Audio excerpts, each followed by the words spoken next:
Hello everyone, welcome to my channel learning की टर्फ्स। I hope you all are good. And आज बड़ा ही interesting topic लेके आई हूँ मैं आपके लिए, वो है सेल्फ स्टडी। देखिए, वीडियो में आगे बढ़ने से पहले मैं आपसे पूछती हूँ, व्हाट इज़ सेल्फ स्टडी।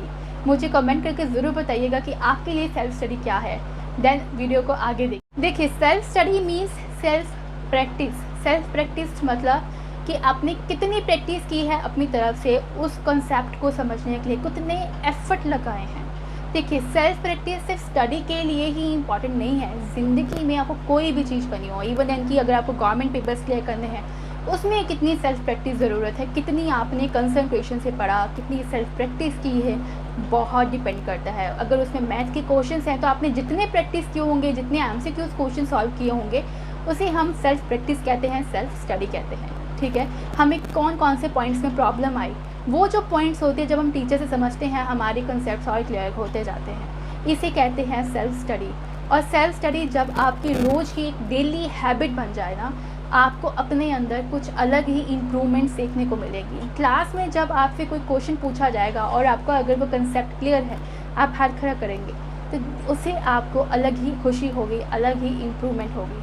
वो कहते हैं सेल्फ स्टडी। सेल्फ स्टडी के भी कुछ इंपॉर्टेंट ट्रिक्स होती हैं। पहली ट्रिक है कि आपका जो बैठने का इन्वायरमेंट है ना, वो अच्छा होना चाहिए।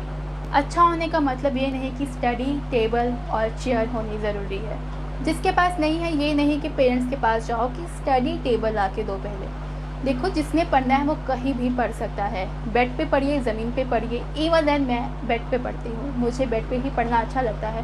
अब बच्चे बहुत से कहते हैं कि बेड पे बैठते ही नींद आ जाती है। देखो, बेड पे आपको एक ट्रिक बताती हूँ, अगर आप बेड पे बैठे हैं तो आपने किसी चीज़ का सहारा लेकर नहीं बैठना है, क्योंकि अगर आप ढांस लगाते हैं दीवार के साथ भी, तो क्या होता है कि आप इतना आलस होता रहता है, नींद आती रहती है, और नींद आते आते आप सो ही जाते हैं, तो आप पढ़ नहीं पाते। तो आपके एक अलग ही बहाना बन जाता है कि मुझे बेड पे बैठते ही नींद आ जाती है। कोई प्रॉब्लम नहीं है, अगर आप सेंटर में बैठिए, बैठ के और पढ़ना शुरू कीजिए, आपको नींद नहीं आएगी। बाकी जिसने पढ़ना है वो कहीं पर भी पढ़ सकता है। ठीक है। नेक्स्ट पॉइंट आता है कि हम पढ़ना कब स्टार्ट करें। देखो, पढ़ने का ना कोई टाइम नहीं होता है। जब आपको लगे आप फ्री माइंड हैं, आपके पास कोई स्ट्रेस नहीं है, कोई टेंशन नहीं है, तब आप अपनी सेल्फ स्टडी स्टार्ट कर सकते हैं। लेकिन अब सेल्फ स्टडी के लिए टाइम निकालना बहुत मुश्किल हो गया है, क्योंकि स्कूल भी है प्लस ट्यूशन्स भी हैं। ठीक है, इसी में बच्चा इतना थक जाता है कि वो सोचे कि मैं रात को स्टडी करूं, पॉसिबल नहीं है, क्योंकि तब तक हमारे दिमाग में इतना स्ट्रेस, हम इतने फ्रस्ट्रेट हो जाते हैं कि हमें एक बोझ लेकर पढ़ते हैं, तो कि हम बस अभी फटाफट पढ़ लें, देन हम सो जाएं। तो उसका कोई फ़ायदा नहीं है, क्योंकि हमारी कंसंट्रेशन अच्छे से नहीं बनी होती है, हमें वो टॉपिक क्लियर हुआ ही नहीं होता है। वो हमने सिर्फ अपने दिमाग के लिए पढ़ा कि हमने पढ़ लिया है, हमने सेल्फ स्टडी 2 घंटे की करनी थी, वो हमने कर ली है। तो इससे अच्छा है कि आप सुबह जल्दी उठिए, सुबह पढ़ें, अच्छे से पढ़ें, फ्रेश माइंड होकर पढ़ें। वो स्टडी आपको याद भी रहती है।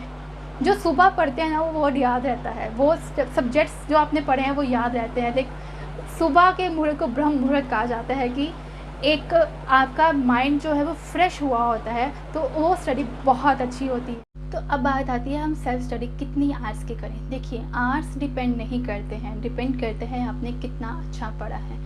अगर आपने हाफ एन आवर की भी स्टडी किया है ना, तो उसे इतना अच्छा पढ़िए, इतना अच्छा पढ़िए कि वो 2-3 आवर्स के बराबर हो। बहुत से बच्चों को देखा होगा आपने कि वो बहुत कम पढ़ते हैं, लेकिन उनके मार्क्स बहुत अच्छे आते हैं। वो उनकी सेल्फ स्टडी, उनकी कंसंट्रेशन इतनी अच्छी होती है कि वो अगर 1 घंटा भी पढ़ते हैं ना, तो वो इतने अच्छे कंसंट्रेशन से पढ़ते हैं कि उन्हें सारे कंसेप्ट्स क्लियर हो जाते हैं, उन्हें अच्छे से समझ में आ जाता है।